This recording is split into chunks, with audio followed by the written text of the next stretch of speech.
नमस्कार दोस्तों, जय हिंद जय भारत। मैं हूं CL Saini, CDRK Saini BEd classes में आप सभी का हार्दिक स्वागत है, अभिनंदन है। दोस्तों, हमारे चैनल की इस हेल्पलाइन नंबर पर आप द्वारा जो भी साइकोलॉजी के टॉपिक सेंड किए जाते हैं उन्हें हम ऑनलाइन समझाने का प्रयास करते हैं। दोस्तों, आज की लाइव क्लास के अंतर्गत हम डिमेंशंस ऑफ पर्सनल डेवलपमेंट यानी कि व्यक्तिगत विकास के आयाम, इस टॉपिक के बारे में आपसे चर्चा करेंगे कि व्यक्तिगत विकास के आयाम कौन कौन से हैं जिनके द्वारा व्यक्ति का विकास होता है, बालकों का विकास होता है। तो दोस्तों, आप सब बने रहें हमारे साथ, हमारे इस चैनल के साथ। और दोस्तों, यदि आप हमारे इस चैनल पर पहली बार आए हैं तो हमारे इस चैनल को सब्सक्राइब करें और पास ही बने बेल आइकन के बटन को जरूर दबावें, जिससे हमारे द्वारा जब भी कोई न्यू लाइव क्लास चलाई जाती है या वीडियो अपलोड किया जाता है तो उनके नोटिफिकेशन आपको मिल सके और आप अच्छा अध्ययन कर सके। मनुष्य की आयु के साथ होने वाले परिमाणात्मक परिवर्तनों के साथ ही गुणात्मक परिवर्तन भी होते रहते हैं। विकास शब्द का अर्थ इसी प्रकार के गुणात्मक परिवर्तनों से लगाया जाता है। दोस्तों, जो व्यक्ति होते हैं उन व्यक्तियों में यदि गुणात्मक रूप से परिवर्तन होता है तो ये कहा जाता है कि बालक या व्यक्ति का विकास हो रहा है, बालक अपने लक्ष्य की ओर बढ़ रहा है। तो यहां पर जो मानव होता है, ये मानव अपनी विकास की यात्रा शिशु अवस्था और इससे भी पहले गर्भ अवस्था से ही प्रारंभ कर देता है, जो उसकी परिपक्व अवस्था तक चलती रहती है। व्यक्तिगत विकास के कई आयाम हैं और उनको अलग अलग तरीके से अलग अलग विद्वानों द्वारा विभाजित किया गया है। सबसे पहला विकास माना जाता है शारीरिक विकास। दोस्तों, पहला सुख निरोगी काया। अब यहाँ पर यदि व्यक्ति का विकास करना है, व्यक्ति अपने लक्ष्यों की ओर पहुंचे, तो सबसे पहले व्यक्ति का, चाहे वो बालक हो बालिका हो, यदि उनका शारीरिक विकास अच्छे से होगा तो वो अपने लक्ष्यों की ओर जरूर आगे बढ़ेंगे, वो अच्छा अधिगम करेंगे, अच्छा सीखेंगे और समाज में क्या हो रहा है, क्या नहीं हो रहा है, क्या परिवर्तन होना चाहिए, इस दिशा में वो लगातार आगे बढ़ेंगे। तो यहाँ पर पहला विकास शारीरिक विकास। दूसरा विकास है सामाजिक भावनात्मक विकास। इसी तरह थर्ड नंबर का विकास का आयाम है संज्ञानात्मक विकास। इसी तरह फोर्थ नंबर का व्यक्तिगत विकास का आयाम है भाषा और प्रारंभिक साक्षरता विकास। इसी तरह पांचवें नंबर का विकास होता है नैतिक विकास। तो दोस्तों, ये पांचों जो व्यक्ति होते हैं उनके विकास के आयाम माने जाते हैं। इन्हीं पांचों के आधार पर व्यक्तियों के विकास का आंकलन किया जाता है। अब देखिए, हम इनको अलग अलग रूप से आपसे चर्चा करते हैं कि शारीरिक विकास क्या होता है, सामाजिक भावनात्मक विकास क्या होता है, संज्ञानात्मक विकास क्या होता है, भाषा और प्रारंभिक साक्षरता विकास क्या होता है, नैतिक विकास क्या होता है। तो दोस्तों, आप सब बने रहें हमारे साथ, हमारे इस चैनल के साथ। अब दोस्तों, यहाँ पर सबसे पहले शारीरिक विकास, फिजिकल डेवलपमेंट। तो यहाँ पर जन्म से पूरी गर्भावस्था से ही व्यक्ति का शारीरिक विकास प्रारंभ हो जाता है, जो एक स्वाभाविक, प्राकृतिक एवं सतत प्रक्रिया है। दोस्तों, आप सब जानते हैं जो बालक होता है और बालक में जो विकास है ये गर्भ अवस्था से ही प्रारंभ हो जाता है। देखिए, जब बालक अपनी मां के पेट में रहता है, गर्भ अवस्था में रहता है, तो वहां वो अपनी मां की नाभि के द्वारा वो पोषण ग्रहण करता रहता है और वो प्राकृतिक रूप से अपना विकास करता रहता है। और यह बालक का जो शारीरिक विकास है ये सतत चलता रहता है। तो यहाँ पर जो शारीरिक विकास है ये सभी बालक बालिकाओं में पाया जाता है। किसी बालक बालिका का विकास तेज गति से होता है तो किसी का मंद गति से। इसी तरह यहाँ पर जो शारीरिक विकास होता है, इस शारीरिक विकास पर क्या होता है, वंशानुक्रम एवं वातावरण का प्रभाव पड़ता है। दोस्तों, जिस बालक बालिका को या जिस गर्भवती महिला को जैसा वातावरण मिलेगा, बालक का वैसा ही विकास होगा, और जिन बालक बालिकाओं का वंशानुक्रम जैसा है वैसा ही उनका विकास होगा। दोस्तों, कई बार क्या होता है, कई बालक बालिका हष्ट पुष्ट होते हैं, प्रतिभाशाली होते हैं, उनका आईक्यू लेवल भी अच्छा होता है, वो अच्छा व्यवहार करते हैं, तो उन पर वंशानुक्रम का प्रभाव पड़ता है।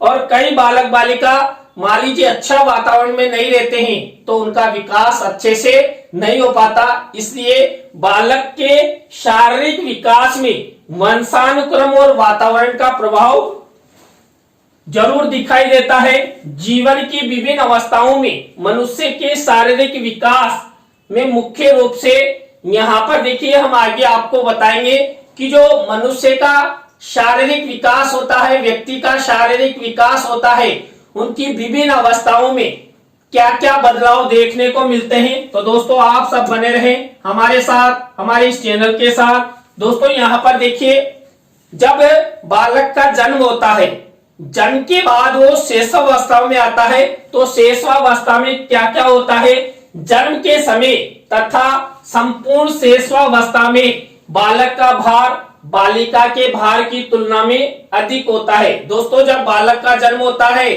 तो आप सब जानते हैं जेंडर रूप में बालक और बालिका का जन्म होता है, तो यहाँ पर जो बालक का भार होता है ये बालिका के भार की तुलना में अधिक होता है। लेकिन जब आगे का विकास देखा जाता है तो आगे जाकर बालिकाओं का विकास तेज होता है शारीरिक रूप से, और बालकों का मंद गति से होता है। बालक की लंबाई जन्म के समय 51.25 सेंटीमीटर होती है और बालिकाओं की लंबाई 50.75 सेंटीमीटर होती है। देखिए, ये डाटा आप अच्छी तरह तैयार कर ले। आपकी प्रतियोगिता परीक्षाओं में ये पूछा जा सकता है कि जन्म के समय बालक की लंबाई लगभग कितनी होती है और जन्म के समय बालिका की लगभग लंबाई कितनी होती है। 6 वर्ष तक लंबाई लगभग 100 या 110 सेंटीमीटर हो जाती है। शुरुआत के 2 वर्षों में शिशु के सिर का विकास तेजी से होता है, जो बाद में दूसरे अंगों के विकास की तुलना में धीरे पड़ जाता है। दोस्तों, जब शैशवावस्था में बालक का विकास होता है तो शैशवावस्था में उसके सिर का विकास तेज गति से होता है, लेकिन धीरे धीरे बाद में जो शरीर के अन्य अंग है उनका विकास तेजी से शुरू हो जाता है और सिर का विकास बहुत मंद गति से होता है। प्रथम महीने में शिशु के हृदय की धड़कन लगभग 140 बार प्रति मिनट होती है, जो लगभग 6 वर्ष की आयु में घटकर 100 बार प्रति मिनट रह जाती है। दोस्तों, ये जो देते यहाँ पर बताए जा रहे हैं यह आपकी प्रतियोगिता परीक्षाओं के लिए बहुत महत्वपूर्ण है, इसलिए आप इन्हें अच्छे से तैयार कर ले। तो यहाँ पर ये शैशवावस्था में बालकों में विकास होता है। इसी तरह दोस्तों, यहाँ पर जब बालक बाल्यावस्था में होता है तो बाल्यावस्था में क्या क्या विकास होता है, ये अवस्था शारीरिक विकास की दृष्टि से महत्वपूर्ण होती है। 12 वर्ष तक भार लगभग 80 से 95 पौंड के लगभग मध्य हो जाता है। इस अवस्था तक स्थायी दांत निकल आते हैं। बाल्यावस्था में लंबाई केवल 7.5 सेंटीमीटर से 10 सेंटीमीटर तक की बढ़ती है। दोस्तों, ये बाल्यावस्था, आप सब जानते हैं शैशवावस्था के बाद बालक की बाल्यावस्था आती है, और इस बाल्यावस्था में जब बालक का शारीरिक विकास होता है तो यहाँ पर शारीरिक विकास, देखिए दोस्तों, ये अवस्था खेल की अवस्था भी होती है। बालक खेलकर अपने परिवार के सानिध्य में अपना शारीरिक विकास करता है, और यहाँ पर इस अवस्था में क्या होता है, बच्चों के दांत निकल आते हैं, धीरे धीरे भाषा का विकास हो जाता है, बालक में संज्ञान भी होने लग जाता है। और जो बालक बालिका होते हैं इनकी लंबाई 7.5 सेंटीमीटर से 10 सेंटीमीटर तक बढ़ जाती है। इसके बाद बहुत खतरनाक अवस्था आती है बालक बालिकाओं की, किशोर अवस्था। किशोर अवस्था में किशोरों का भार किशोरियों की तुलना में अधिक बढ़ता है। इस अवस्था में ऊंचाई में तीव्रता के साथ वृद्धि होती है। 15 वर्ष की उम्र में किशोर तथा किशोरियों की ऊंचाई लगभग समान रहती है। 18 वर्ष की उम्र तक पहुंचते पहुंचते किशोरों की लंबाई किशोरियों से 6 से 7 सेंटीमीटर अधिक हो जाती है। किशोर अवस्था में हस्तीकरण की प्रक्रिया पूर्ण होती है और हड्डियों की संख्या 206 रह जाती है। तो दोस्तों यहाँ पर इस तरह बालक बालिकाओं का जो व्यक्तिगत विकास का पहला आयाम था शारीरिक विकास, इसके अंतर्गत जो व्यक्ति होते अर्थात बालक बालिका होते उनका विकास गर्भावस्था, शेषवावस्था, बाल्यावस्था और किशोर अवस्था में इस तरह विकास होता है। इसके बाद व्यक्तिगत विकास का दूसरा आयाम मैंने आपको बताया था यहाँ पर सामाजिक भावनात्मक विकास, सोशल इमोशनल डेवलपमेंट। अब इसमें क्या होता है, सामाजिक परिस्थितियों के अनुकूल बालकों में व्यवहार करने तथा समायोजन करने की योग्यता का विकास ही सामाजिक विकास या सामाजिकरण कहलाता है। दोस्तों आप सब जानते हैं बालक बालिकाओं का जन्म इस समाज में होता है और इसी समाज में हमें रहना पड़ता है, इसी समाज में हमारा विकास होता है और यहीं पर हम शिक्षा ग्रहण करते हैं, हम अपने लक्ष्यों की ओर बढ़ते हैं और इसी समाज में हमारी जो अंतिम यात्रा है वो भी पूरी हो जाती है। तो यहाँ पर इस समाज में क्या होता है, जो बालक बालिका होते हैं ये समायोजन करते हैं और समायोजन के द्वारा अपना विकास करते हैं, अधिगम करते हैं और जो विकास का स्वर्ण पथ है, राजमार्ग है, उसकी ओर लगातार प्रगति करते रहते हैं। तो यहाँ पर जो बालक बालिका है ये बालक बालिका समाज के अनुसार अनुकूल होने की दशा ही सामाजिक भावनात्मक विकास कहलाता है। शिशु जन्म से सामाजिक नहीं होता है। 1 वर्ष के भीतर शिशु माता पिता को पहचानने लगता है, प्रेम और क्रोध के व्यवहार में अंतर समझने लग जाता है। दोस्तों ये तो फिक्स है कि जब बालक का जन्म होता है और जन्म होते ही वो सामाजिक नहीं होता है, लेकिन जन्म होने के बाद जो सामाजिक लोग हैं यानी कि परिवारजन है वो उसके सिर पर थप्पा लगा देते हैं कि ये फला जाति का है, ये फला धर्म का है और आपको ये कार्य करना है, उसका नामकरण कर देते हैं कई। तो इस तरह ईश्वर ने हमें एक मानव रूप प्रदान किया है, लेकिन इस संसार में आने के बाद अनेक क्रियाएं हम करते हैं और उस व्यक्ति को सामाजिकरण की दिशा में ले जाते हैं। तो यहाँ पर जो बालक बालिका होते हैं, देखिए शुरू शुरू में तो अपने माता पिता को भी नहीं पहचानते, लेकिन धीरे धीरे जब बालक बालिकाओं का विकास होता है तो धीरे धीरे अपने माता पिता को पहचानने लग जाते हैं। नहीं तो देखिए बालक जब 1 वर्ष का या 1.5 वर्ष का होता है तो सभी को ये सोचता है कि ये सब मेरे मम्मी पापा है, ये सब मेरे भाई बहन है। लेकिन जब बालक की जो जो अवस्था आगे बढ़ती है, बालक संज्ञान लेने लग जाता है कि ये मेरे माता पिता है, ये चाचा चाची है, ये ताऊ ताई है, ये भैया बहन है।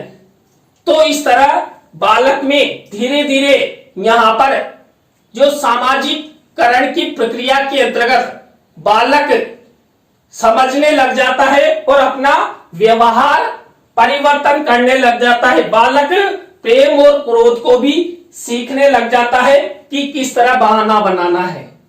तो धीरे धीरे बालक में सामाजिक और भावनात्मक विकास प्रारंभ हो जाता है। 2 या 3 वर्ष की आयु के बीच बालक खेलने के लिए साथी बनाकर उनसे सामाजिक संबंध स्थापित कर लेता है। दोस्तों बालक धीरे धीरे हमारे परिवार के या हमारे पड़ोस के लोगों के पास जाकर खेलने लग जाता है और अपना सामाजिक विकास करने लग जाता है। 5 या 6 वर्ष की आयु में बालक में नैतिक भावना का विकास होने लग जाता है।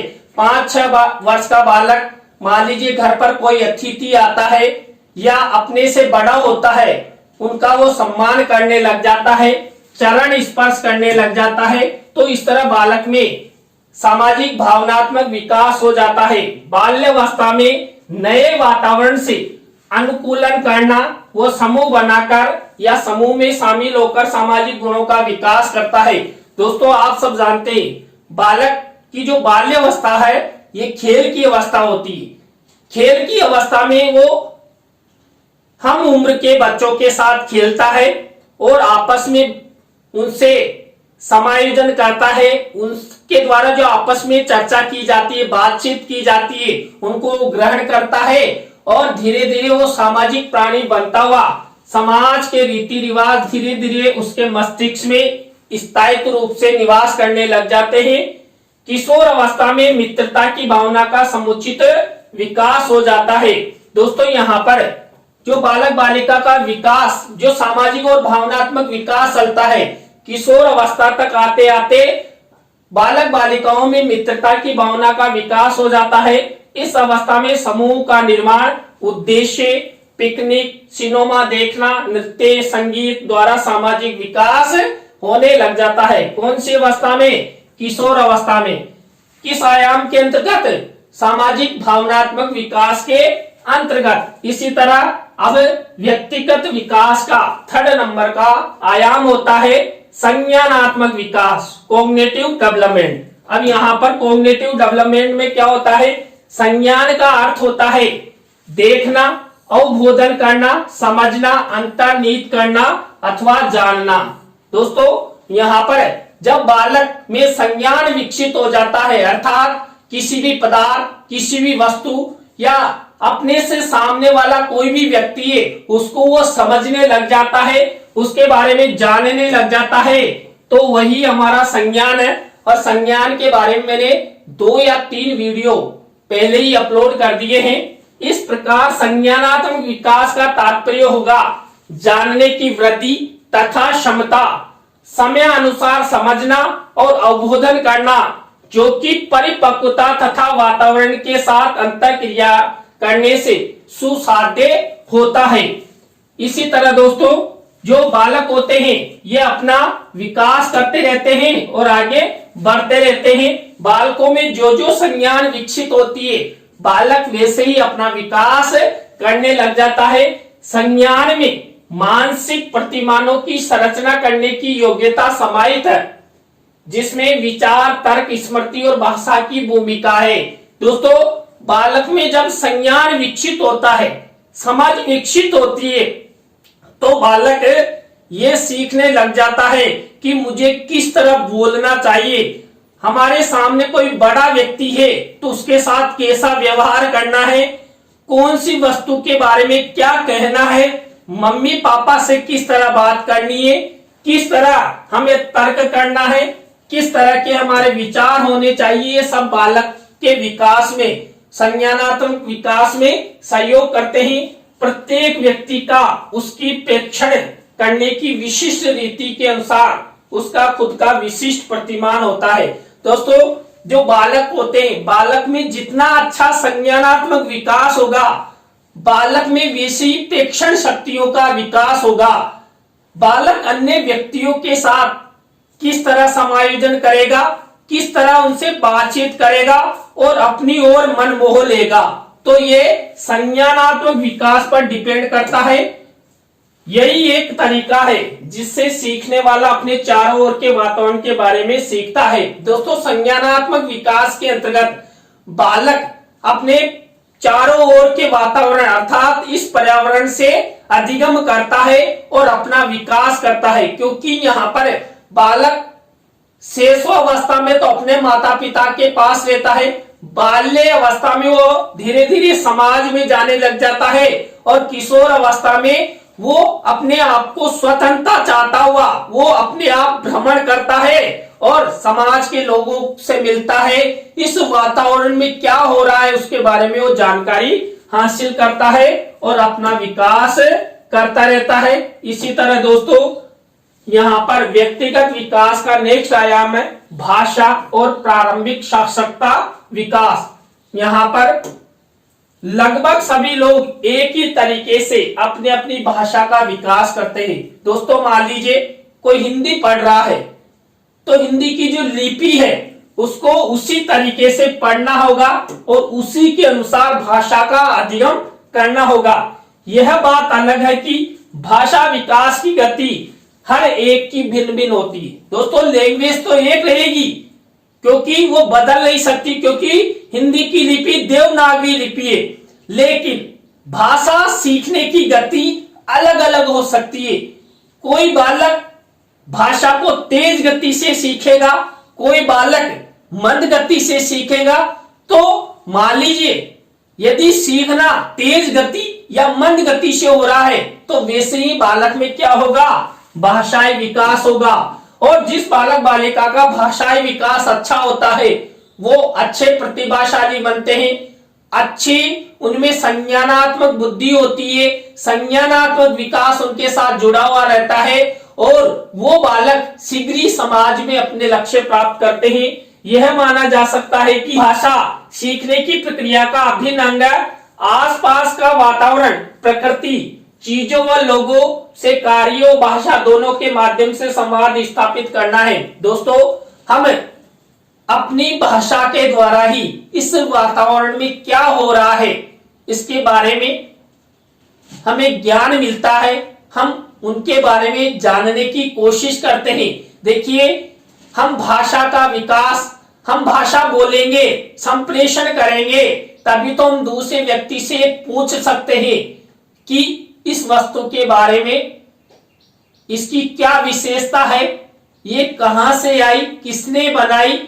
तो बालक में क्या होगा, ज्ञान की वृद्धि होगी और बालक अपनी भाषा का विकास भी कर सकेगा। ऐसी स्थिति में बालक की परिपक्वता की महत्वपूर्ण भूमिका रहती है। बालक जितना परिपक्व अवस्था की ओर जाएगा बालक में भाषा का विकास वैसा ही होता रहेगा।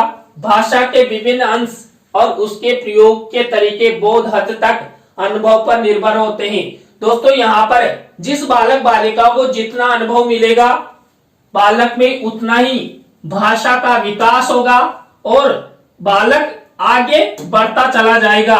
अनेक भाषाओं के विकास और संप्रेषण प्रक्रियाओं के अनुसार महत्वपूर्ण परिवारों के बच्चों के बीच अंतर करते हैं। दोस्तों यहाँ पर जिस परिवार में जैसा भाषा का वातावरण है वैसा ही बालक अपनी भाषा का विकास करेगा। मान लीजिए आप सब जानते हैं कि परिवारों में ज्यादा से ज्यादा मातृभाषा का प्रभाव अधिक रहता है। अब मान लीजिए विद्यालय में हिंदी भाषा बोली जाती है और घर पर हम राजस्थानी भाषा बोलते हैं, मारवाड़ी भाषा बोलते हैं, तो वहां की भाषा में अंतर होगा। तो जब बालक विद्यालय जाएगा तो उसे थोड़ी सी दिक्कत होगी, लेकिन धीरे धीरे वो अपना विकास कर लेगा।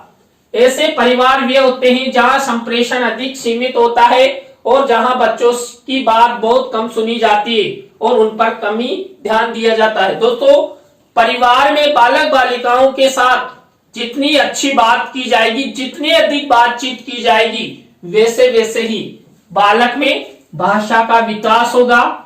बच्चे सुनने, बोलने, पढ़ने, पूछने, उस पर सोचने, विमर्श करने तथा लिखित रूप से अभिव्यक्त करने से सबसे अधिक सीखते हैं। दोस्तों यहाँ पर यदि बालक बालिका अच्छी भाषा सीखे, शीघ्र सीखे, तो उसके लिए बालकों को अधिक से अधिक भाषा को सुनने के अवसर प्रदान करने चाहिए, उन्हें बोलने के अवसर प्रदान करने चाहिए, पढ़ने के अवसर प्रदान करने चाहिए। और बालक जितने अच्छे प्रश्न किसी शिक्षक या परिवारजन से पूछेगा वैसे ही बालक में भाषा का विकास होगा। तो यहाँ पर जो भाषाई कौशल है, इन भाषाई कौशलों के माध्यम से बालक का विकास होता है। बालक अर्थ से पहले अवधारणा को ग्रहण करते हैं कि ये भाषा कैसी है, इसको हम कैसे ग्रहण कर सकते हैं, इसके लिए मुझे सबसे पहले स्वर, व्यंजन, मात्राओं का ज्ञान होना चाहिए, तभी मैं इस भाषाओं को अच्छी तरह पढ़ सकता हूं, लिख सकता हूं। विद्यालय में प्रवेश करते समय बच्चे के पास बहुत सारी अवधारणाएं होती है जो उसकी अपनी परिवेश की भाषा में ही होती है। दोस्तों मैंने अभी आपको बताया ना, परिवार में मातृभाषा और विद्यालय में हिंदी भाषा। तो जब बालक विद्यालय जाता है तो उसके पास भाषा संबंधी कई अवधारणाएं रहती है। बालक में कई प्रकार के प्रश्न रहते हैं, तो वो उन प्रश्नों को विद्यालय में अपने शिक्षक से पूछ लेता है। इसके बाद व्यक्तिगत विकास का 5वां आयाम है नैतिक विकास, मोरल डेवलपमेंट। चरित्र एक अर्जित मानसिक संरचना है जिससे बालक अपनी उस सामाजिक परंपरा के अनुसार व्यवहार करता है जिसके बीच उसके व्यक्तित्व का विकास होता है। दोस्तों यहाँ पर जो नैतिक विकास है ये अर्जित संरचना माना जाता है। दोस्तों जो चरित्रता है ये अर्जित की जाती है, और कहा, इस समाज में। देखिए हमारी इज्जत बनने में कई साल लग जाते हैं, लेकिन इज्जत गिरने में मात्र 1 सेकंड का समय लगता है। तो यहाँ पर चरित्रता हम समाज में ही विकसित करते हैं। समाज में हमारा व्यक्तित्व अच्छा है, लोग हमारी प्रशंसा करते हैं, तो हमें अच्छे गुणों का विकास करना चाहिए। इच्छा शक्ति, मूल प्रवृत्तियां, संवेगों, स्थायी भावों और आदतों का नैतिक विकास की प्रक्रिया में महत्वपूर्ण स्थान होता है। दोस्तों यदि किसी भी बालक बालिका का नैतिक विकास अच्छे से करना है तो बालक में इच्छा शक्ति होनी चाहिए, उसमें जो मूल प्रवृत्तियां हैं वो अच्छी होनी चाहिए, और संवेगों पर कंट्रोल होना चाहिए, और उसके जो स्थायी भाव है कि वो सभी लोगों के साथ अच्छा व्यवहार करता है, अच्छे भाव अन्य लोगों के प्रति है, और बालक बालिका में अच्छी आदतें हैं, तो बालक का नैतिक विकास अच्छे से होगा। चरित्र का आधार मूल प्रवृत्तियां होती है। दोस्तों आप सब जानते हैं हमारी मूल प्रवृत्तियां जैसे प्यास, भूख, प्रेम, ईर्ष्या, काम भावना। अब यदि हमने काम भावना पर कंट्रोल कर लिया तो हमारा नैतिक विकास भी अच्छे से हो सकेगा। यह मूल प्रवृत्तियां व्यक्ति को जन्म से ही प्राप्त होती है। दोस्तों यहाँ पर जो काम भावना है ये सबसे महत्वपूर्ण होती है। व्यक्ति काम भावना पर कंट्रोल नहीं करने से ही उसका नैतिक पतन होता है, उसका नैतिक विकास नहीं होता है। नैतिक विकास अच्छा उसे करना है तो उसे जो मूल प्रवृत्तियां अर्थात काम भावना उस पर कंट्रोल करना होगा और समाज में अच्छा व्यक्तित्व बनाना होगा। तो दोस्तों यहाँ पर तो आज की लाइव क्लास के अंतर्गत हमने आपको व्यक्तिगत विकास के आयाम, देखिए 5 आयामों के बारे में आपको बताया। तो दोस्तों आज की लाइव क्लास आपको कैसी लगी कमेंट्स में हमें जरूर बताएं। अच्छी लगी हो तो लाइक करें, कमेंट्स करें और अपने अपने दोस्तों को शेयर जरूर करें। दोस्तों आप सब इसी तरह हमारे चैनल का सपोर्ट बनाए रखें। और दोस्तों यदि आपके पाठ्यक्रम संबंधी किसी भी प्रकार की परेशानी आपको होती है तो आप हमारे इस हेल्पलाइन नंबर पर हमसे जरूर कांटेक्ट करें। तो दोस्तों आज की लाइव क्लास में बस इतना ही। न्यू लाइव क्लास के साथ हम आपसे फिर मिलेंगे CDRK सैनी B.Ed क्लासेज में। जय हिंद, जय भारत, राम राम।